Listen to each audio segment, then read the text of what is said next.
سلامونه. کوچای ملا دا د هیواد د نامتو او ځانګړي سبک لرونکي شاعر او لیکوال استاد محمد صدیق پسرلي اثر دی. زه حکمت آرین یې درته وړاندې کوم.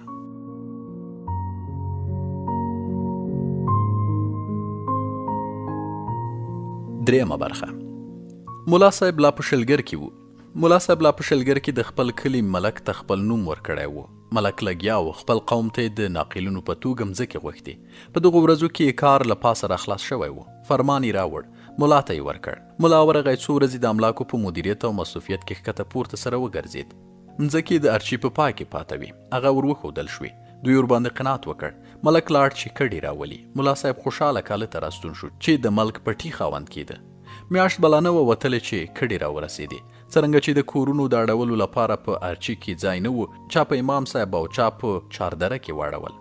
ملک چې اوس به دوی وکیل صاحب باله، بیا پیسې بر وهلې چې مځکې ور وسپارل شي. په لږو ورځو کې مځکې ور جریب کړې. هر چا پر خپله مځکه قبضه وکړه. ملا صاحب ته هم 20 جریبه آبي مځکه ور جریب شوه. ملا صاحب تر خپل مځکې پوله وګرځوله چې له نورو سره ګډه نشي. بیا د بزګر په تلاش کې شو چې د کرنې لپاره یې ور وسپاري. په نږدې کلي کې بزګر هم وموند. مځکه یې ور تسلیم کړه. ملا صاحب د خدای تر کوره خوښ و چې په تېره عمر کې مځکه موندلې وه. په هفته کې به یو ځل په خپل زاړه سایکل سپور درته راغی. پر مځکه به وګرځېد. د بزګر کار به یې ولید. له بزګر سره به د هغه په کور کې کېناست. چای او ډوډۍ به یې ورسره وخوړله. د بزګر خبرې به یې واورېدې او خپل نظر به یې هم ور وښود. بیا به ترې لاړ. شپه به یې امام صاحب ته ورسوله. په امام صاحب کې هم ځینې وطنداران پېژندلي وو. له هغوی سره به یې ښه شپه تېره کړه. په سبا به یې بیرته چاردرې ته ور وخوځېد. د چاردرې د ارچي تر پایان آبه لږ لاره نه وه. موټر د خاوند به هم په هغو کړو او نارامو لارو ورخطا و. خو ملا صاحب ته هوا خوري وه. د شرف الدین هیڅ کار ته ملا نه ټیټېده. د ناظرۍ خوبونه یې لیدل. ځان، کور او اولاد یې په ملا تاوان و. خو پټ په زړه کې ورته پسخېده چې ملا ځان ته امامت پیدا کړی دی. مځکه یې هم لاسته راوړه. د ده په غم کې نه دی. دا فکر نه کوي چې دی به څه کوي. حاجي د ده هره خبره مني، خو دی دومره نه کوي چې د ناظرۍ خبره تر غوږ ورتېره کړي. یو ورځ حاجي صاحب له شرف الدین څخه پوښتنه وکړه، کله چې ملا صاحب وکیل ته خپل نوم ورکاوه، تا ولې نه ورکاوه؟ اوس به تا ته هم 20 جریبه مځکه در رسېدلې وای. ملا زورور سړی دی، ډېر یې له مخه کېږي. دا څه د زورورۍ خبره نه ده. ما چې له ملا صاحب څخه پوښتنه کړې ده، تر اوسه یې ټول ټال 2.5 زره افغانۍ ورباندې لګېدلې دي. داسې معلومیږي چې ستاسو وکیل سم سړی دی. بس د مصرف پیسې ټولې کړې دي. دومره روپۍ خو به د په لږ زحمت هم پیدا کړې وي. نورې منډې به هم وکیل درته وهلې وي. حاجي صاحب، یوه خبره دا ده چې زما له مځکې سره نه لګېږي. بله دا چې ملا مځکه که نن وي که سبا وي زما ده، نو څه سر خوږوم؟ حاجي په تعجب ورته وویل، د ملا مځکه څرنګه ستا ده؟ ملا خو به تر قیامته نه وي ژوندی. زوړ سړی دی، مري به. چې مړ شي میراث خوري زه یم، ما ته راپاتېږي. حاجي په ورټ ورته وکتل. بیا یې ورته وویل، یعنی تا پخه راوړې ده، ته به نه مرې؟ ټول مرو، له مرګه خلاصون نشته. زه به هم مرم، خو تر ډېره کشر یم. مرګ په ځوان په زاړه نه دی. څه پوهېږي چې ته به له مخه مرې که دی؟ که زه تر ده مخته شمه، دی زوی نه لري، بیا به هم زما اولاد ته پاتېږي. څه زه، څه مې زامن. دا درته وایم چې په ژوند اعتبار نشته، په اولاد هم مه غره کېږه. خدای پاک ته هر څه آسان دي. دا د ډېره بده خبره وکړه. ملا له تا سره ځان خوري، تا یې میراث ته اړولي دي. په دې خوښ یم چې زوی نه لرې. ډېر مې زړه در څخه تور شو. شرف الدین چې د حاجي صاحب ناظري ته وړه کړې وه، پوه شو چې د حاجي صاحب خوا راڅخه وګرځېده. ژر یې خبره واړوله. ویې ویل، حاجي صاحب، ما هسې ټوکه کوله، په دې توګه مې خپلې ناپوهۍ پټوله. که نه نو زه نو له ملا پرته څوک لرم؟ چې ملا نه وي زه څه یم؟ مځکه دې اور واخلي، مځکه به څه کوم؟ داسې ټوکې له بد زړه راوځي. څلورمه برخه. شرف الدین له یوې خوا د حاجي په رموز پوه شوی و چې له ده څخه یې بد راغلی و. له بلې خوا به یې کتل چې په ملا یې سخته خوا بدېږي. هیلې یې نوره هم ساه واخیسته چې ګوندې د ملا خبره په مځکه ونه غورځوي. په ملا پسې شو چې د ناظرۍ خبره یاده کړي. ملا مجبور شو چې په مناسب فرصت کې یې ور وزنګوله. حاجي ورته وویل، شرف الدین دې مه رایادوه. نه انسان دی، نه د انسان له څنګه تېر شوی دی. څوک چې د ورور مرګ له خدایه غواړي، د میراث لپاره د ورور د ژوند شپې ورځې شمېري، هغه به د بل څه خیر وغواړي؟ حاجي صاحب، نه پوهېږم څرنګه داسې فکر کوي. حاجي صاحب د شرف الدین کیسه واوروله. شرف الدین زما یو ورور دی. ګمان نه کوم چې دومره به زما په ژوند پکو وي. خو دومره عرض کوم چې له خولې څړپن دی. کله کله یې چړپ شي تر خولې دغسې بېځایه خبره راووځي. زما داسې چړپن نظر نه دی پکار چې سبا یې په خوابدۍ شړم. خیر یې په دې کې دی چې له سره یې نظر ونه ټاکم. ملا پر دې خبره برغولی کېښود. بله موضوع یې رامخته کړه چې د حاجي صاحب پام په بله کړي. دا معامله یې کوم مناسب وخت ته پرېښوده. څو ورځې ملا صاحب دا خبره نه یادوله. په نظر پسې یې څار کاوه چې عیبونه یې ومومي او بیا یې د بیزو پر هار ترې جوړ کړي، ګوندې د حاجي تر پام بد شي. چې د نظر څه سالنګاري ور معلومې شوې، په مناسب فرصت به یې په ډیر چل او هنر د نیمګړتیاوې د حاجي غوږونو ته ورسولې. خو حاجي د نظر په هکله د ملا صاحب خبرې په ډال اخیستې. ده ته داسې ښکارېدله چې ملا د ورور لپاره ترخه وهي او دې ته هم ممکن ورور مجبور کړی وي. ملا صاحب سربیرې پر دې چې د حاجي په خوی بلد و، بیا یې هم له دې خبرې لاس نه اخیست. ټینګه ملا یې ورپسې تړلې وه چې ناظر ور وپرځوي. ناظر هم خبر شوی و، هغه به هم په ملا پسې پروپاګند کول. حاجي ته به یې پر ملا خاورې اړولې، خو حاجي په هغه هم پوهېده چې کوم ځای یې خوښېږي. دا مسابقه ډېره اوږده شوه، یوه جانب هم پرې بری ونه موند. نه ناظر له ناظرۍ ووت، نه ملا له ملایۍ.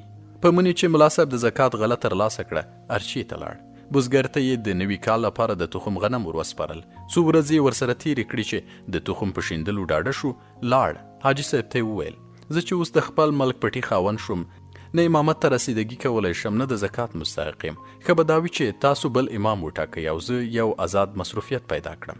حاجي ورسره ومنله. بل امام یې ومن. د ملا صاحب کور لا په هغه کلي کې و. حاجي ورته ویلي و چې څو د خپلې خونې نوي جوړې کړي او په خپله خوښه دې کډه نوي اخیستې، دلته اوسه، هیڅ تشویش مه لره، څوک به څه نه درته وایي. ملا صاحب چې په معقولو زر امامت پرېښود، د حاجي صاحب تر پام نور هم ښه شو. د شاوخوا کلو مشران یې وروبلل او دې ته یې جوړ کړل چې په سیمه کې د کلیوالو ښوونځي معلمۍ ته په کډه سره ملا صاحب پیشنهاد کړي. په دې توګه ملا صاحب په لنډ وخت کې معلم صاحب شو. چې څو ورځې تېرې شوې، ملا صاحب د ښوونځي چپړاسي ته اوبه خړول شروع کړل. اخر یې پلمه ورته جوړه شوه چې هغه یې رخصت کړه او پر ځای شرف الدین وټاکه. شرف الدین ته د کرارې کار په لاس ورغلی و. کار یې لږ او معاش یې تر هیڅ ښه و. که به یې چپه حکمونه کول که راسته، ملا صاحب به ورباندې سترګې پټولې. ورو ورو سړی زوړ شو. په شتمنو هلکانو یې د میاشتې 10 افغانۍ او په نورو یې د هفتې 2 هګۍ حواله کړې. هر څو ملا صاحب منع کاوه، شرف الدین نه منل. هلکانو او د هغوی ماشرانو هم سر نه پسې ګرځاوه، ځکه چې پخواني چپړاسي هم داسې کول. اوس نو د شرف الدین عوید تر ملا صاحب مخ په ډېرېدو و. د کلي په څنډه کې یوه خونه ټشه پیدا کړه او کډه یې وروړه. نور نو د ملا دومره پروادار نه و. ملا هم سر نه و پسې ګرځاوه.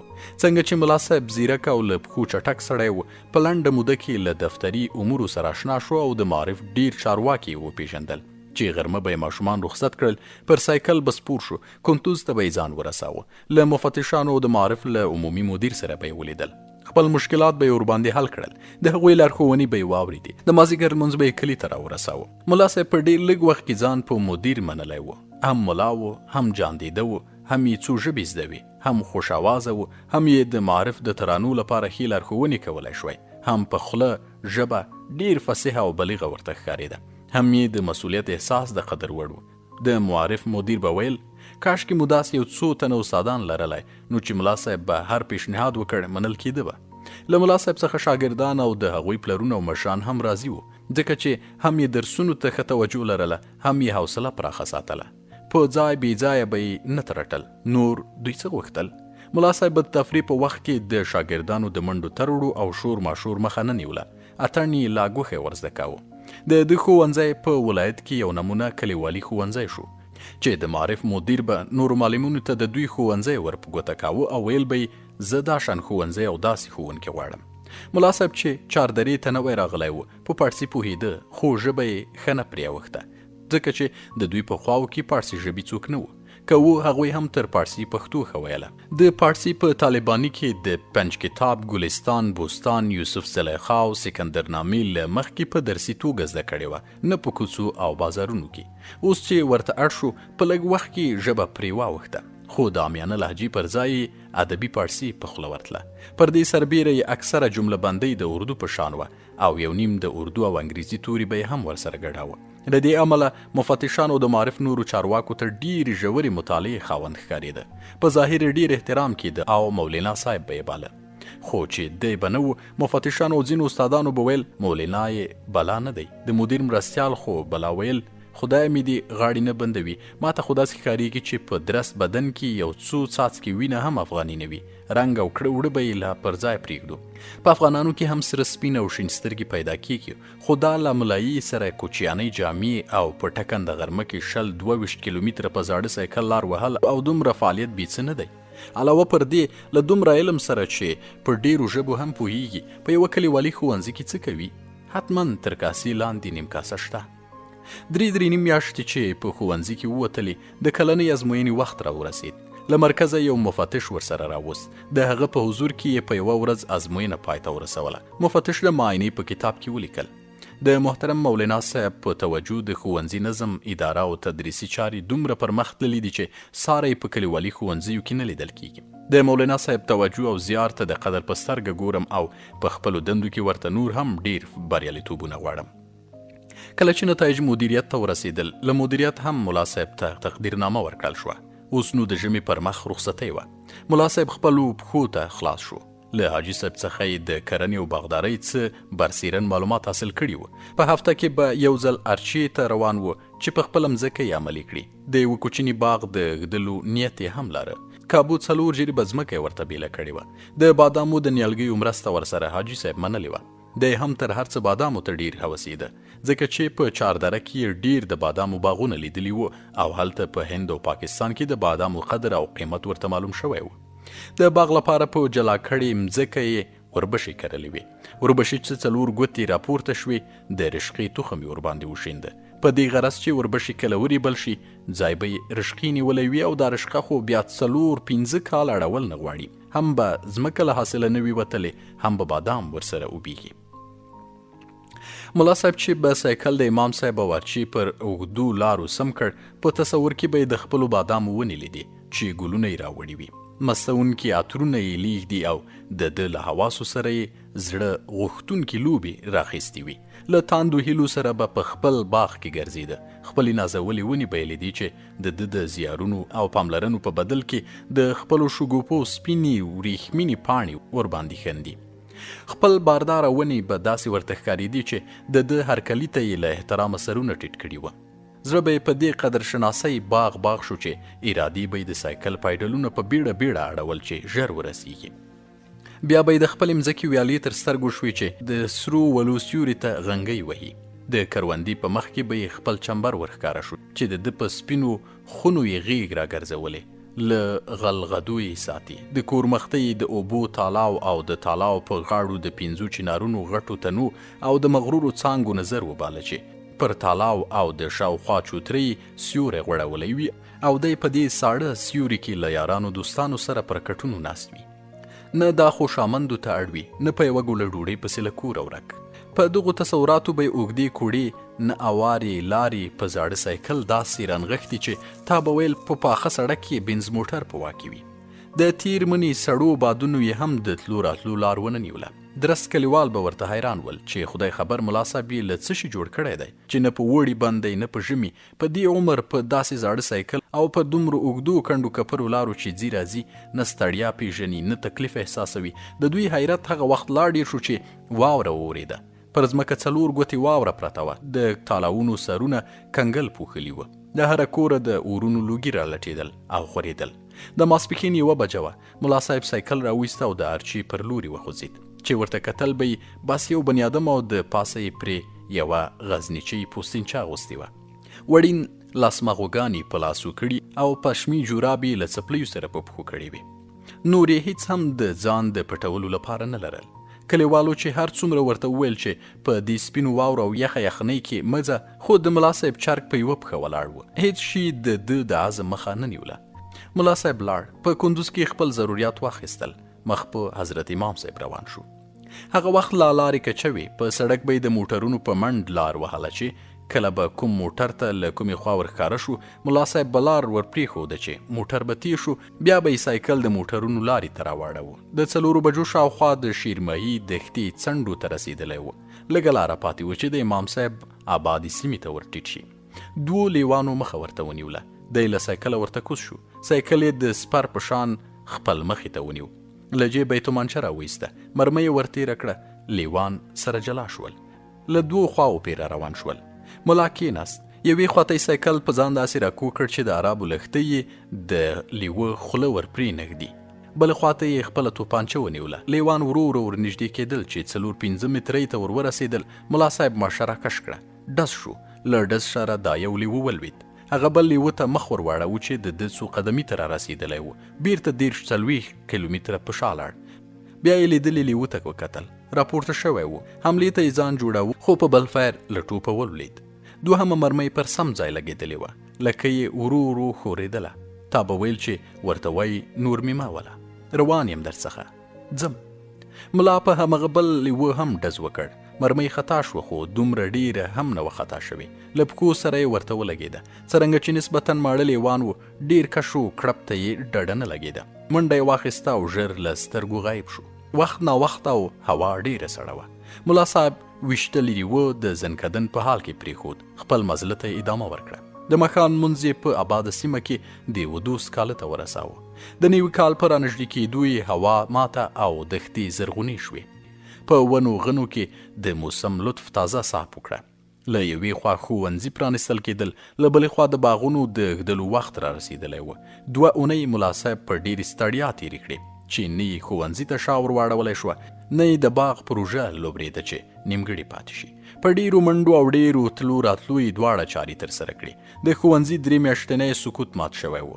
نوي زده کوونکي تر هر کال ډېر شوي او صنفونه ډک وو. تعلیمي چارې په خپل وخت پیل شوې. هاخواته ملا صاحب خپل باغ ایښی و. نوره کرونده یې هم بده نه وه. په ویالو یې سرې ولې ایښي، حوزې، کلی او چینارونه یې پرې لګېدلي وه. ملا صاحب چې به څومره هلې ځلې کولې، څومره به یې اخلاص کاوه، څومره به یې منډې ترړې وهلې، په هماغه اندازه به د شاوخوا خلکو ذهنیت وتاوښت. راز راز خبرې به یې ورپسې کولې. دی هم خبرېده چې خلک یې پیرنګۍ یا د پیرنګیانو ایجنټ بولي، خو سر یې نه پسې ګرځاوه. ویل به یې خلک به هر څه وایي، زه د اشنا په غیږ کې چا لیدلی یم. په ورڅیرمه کې د حسین خان په نوم یو ځوان و چې ځانته یې یو څه ویل. لږه ډېره مطالعه یې لرله. د یوې ورځې په کار پسې به ولاړ، 3 ورځې به یې تېرې کړلې. په ښار کې ډېر خلک پیژندلي وه. له ډېرو خولو یې ډېر څه واورېدل. چې کلي ته به راغی، ډېرې نوې نادرې به ورسره وي. کلیوالو ته هوښیار او باخبره سړی معلومېده. په هره موضوع کې به یې بحثونه کول. له دې خبرې به یې خوند اخیست چې د چا په خوله کې خبره ور وچه کړي. قاطع حکمونه به یې کول. هڅه یې کوله چې د کوم عالم یا هوښیار سړي په نسبت د نورو په ذهنونو کې شک او شبهه پیدا کړی شي. د خپله لویي د نورو په وړېدو کې لیده چې هر څوک به نوی کلي ته راغی، د به یې خوله بوی کړه. ځان ته به یې معلوم کړ چې په څومره اوبو کې ولاړ دی. که به زیرک، په خبره پوه، خولور یا عالم په نظر ورغی، له لومړۍ ورځې به یې د هغه د خنثی کولو پروګرام جوړ کړ. لومړی به یې ورسره یارانه جوړه کړه. غږاوه به یې، په خوله کې به نه ورلوېده. ښه مدیان به یې ورکړ. پوره به یې وروسپخاوه چې کمزورۍ به یې ورمعلومې شوې. بیا به یې د نورو په مخ کې هغه خبرې پر مخ ورموښلې. د سړي طول به یې تر وړی سپک کړ. له عالمانو سره به یې هم کله کله خبره شاربله چې کلیوالو ته دا وښیي چې که هغه منلی عالم دی، ده ته هم په واړه نظر مه ګورئ. په داسې بحثونو کې به یې ځان نورو ته د معلوماتو خاوند معرفي کول. کله چې ملا صاحب راغی، د حاجي امامت یې ونیو. د لږ ځان ورپورې ومخه، خو د ملا صاحب په خبرو یې سر نه خلاصېده. بیرته یې پیسې ترې ونغښتې. ځان ته یې په دې خبرې تسلا ورکوله چې ځه، د بل کلي ملا دی پوشه او امامت یې. لیکن له کله راهیسې چې ښوونځی ورسپارل شو، د ملا صاحب د نفوذ ساحه پراخه شوه. د ملا صاحب نفوذ ځان ته جدي خطر وباله. بیا یې خپله زړه شیوه ورسره اختیار کړه. لومړی یې ورسره یارانه ټینګه کړه. په پلمه به ښوونځي ته ورتلو چې د ملا صاحب د تدریس په طریقه څه خو پیدا کړي. کله به یې میلمستیا ورته وکړه. له هرې خوا او هرې مسئلې به یې وغږاوه. څرنګه چې دی حسین خان ته مشکوک او د پردو ایجنټ معلومېده، دغه شان ملا صاحب هم د په خوري ماما کېدو شک اخیستی و. دا یې زړه ته لوېدلی و چې له خولې مې خبرې باسي. په ښکاره یې څوک تر کټوي نه یوست، خو ځوابونه به یې په ورین تندي اما په داسې ژبه ورکول چې ورباندې ښاد نه شي. یعنې له شلګرۍ پښتو سره به یې پېښورۍ او خوڅۍ ګډې کړې. د اردو، پنجابي، سرایکي، بنګالي، برمایي، انګریزي او عربي مرچ مساله به یې هم پرې ودوړول. دا یې ځکه داسې کول چې له یوې خوا حسین خان په خپلو معلوماتو شکمن شي او له بلې خوا څه په لاس ورنه شي. کله به چې حسین خان ورباندې اعتراض وکړ چې ولې په روانه پښتو ځواب نه ورکوي، ملا صاحب به ویل علمي ځوابونه په روانه پښتو ممکن نه دي. دا ځکه چې پښتو لنډه تنګه د پوندګانو ژبه ده.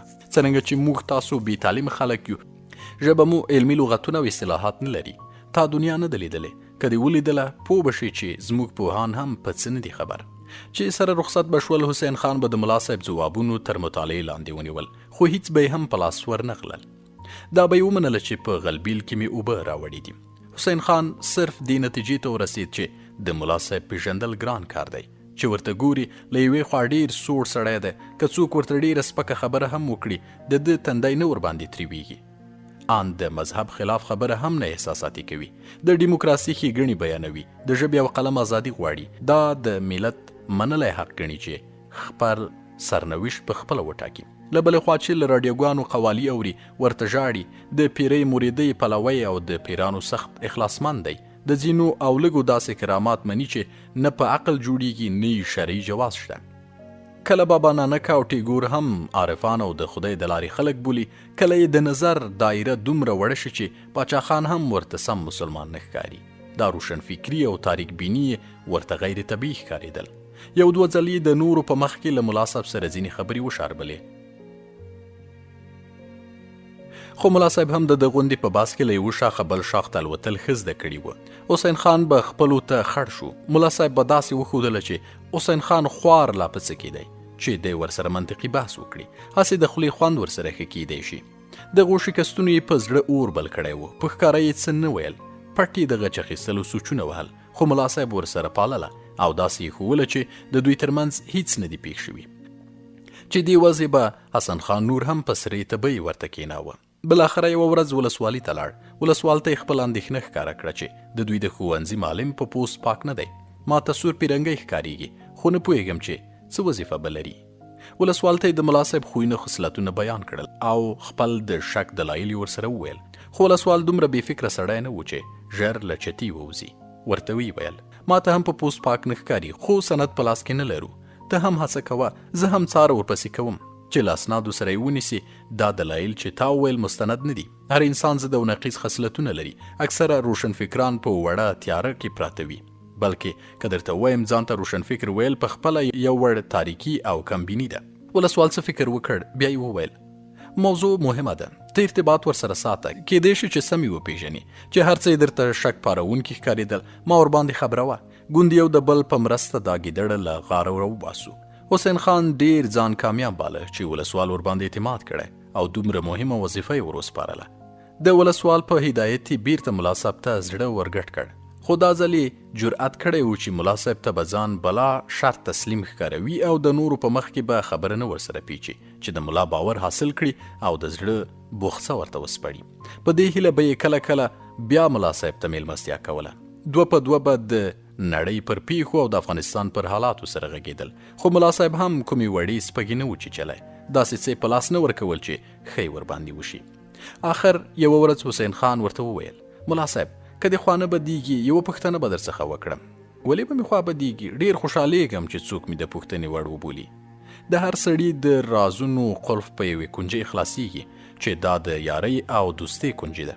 یعنی که څوک هر څومره هم د خپل باطن په پټولو ډېر ټینګ وي، د زړه یار ته یې څه له خولې وځي، ځکه چې نه ژوند یوازې کېږي، نه په تنها صورت او یو فکر د ژوند د پیښو مقابله ممکنه ده. خو چې ګورم ستا اندروني حالاتو ته لاره موندل ډېر کنجیانې او ډېر وخت غواړي، ځکه چې ستا ضد او نقیض عادتونه، متضاد افکار او له یو بله مغایر عقاید له سړي لار ورکوي. سړي ته ستا اصلي څېره نه ورښکارېږي. نه پوهېږم چې څه وړ دې تشخیص کړي. وروره دا یو زه نه یم، هر انسان لکه پیاز له پردو جوړ شوی دی. دا پردې دي چې یو شی ترې جوړ کړی دی، که پردې ترې واړول شي هیڅ به هم نه وي. انسان څه مجبوریت لري چې ځان په شلو پردو کې پټوي؟ انسان ځان نه پټوي، بلکې خلقت یې داسې شوی دی. هر سړی لږ یا ډیر د مختلفو عادتونو، اخلاقو، نظریو خاوند دی چې وخت، زمان او پیښو ورباندې تحمیل کړي وي، ځکه یې پیژندل مشکل وي. نور خلک به هم د ضد و نقیض خویونو او فکرونو خاوندان وي، خو ستا په شان نه. دا ځکه چې هغوی لږ ګرځېدلي، لږ یې لیدلي، لږ یې اورېدلي وي. تا به د سپېدا را شوي ونه لیدلي وي چې دننه حلقې حلقې یا ستا په قول پردې پردې وي. په تنکي نیال چې کال ووځي یوه نوې حلقه را ګرځېدلې وي، په دوهم کال دوه شي، په دریم کال درې شي، دغه شان هر کال یوه حلقه ترې را ګرځي. لسم کال ته یې له لسو حلقو څخه پرېړه تنوي. انسانان هم درست عمر له تنکی مهاله په هغه یوه حلقه کې نه پاتې کېږي. بله دا چې انسان د ورېښمو چینجی نه دی چې په لوی لاس تر ځان تارونه وپیچي. وخت، زمان، مکان، شرایط او ډیر څه انسانان په شلو پردو کې رانغاړي. دا پټېدل هغسې پټېدل نه دي لکه ته چې فکر کوي، بلکې داسې دي لکه له یخنۍ چې ځان وپیچي. په داسې پټېدلو کې سړی له نورو پټ شي، له ځانه هم پټ شوی وي. نو حقیقت دا دی لکه ته چې ما په کامله توګه نه پیژنې چې زه څه یم، څه کوم، څه غواړم، زه هم ځان نه پیژنم. چې ملا صاحب لاړ، حسن خان اورېدلې خبرې له ځان سره وچڼلې، بیا هم څه په لاس ورنغلل چې ولسوال ته یې سند کړي.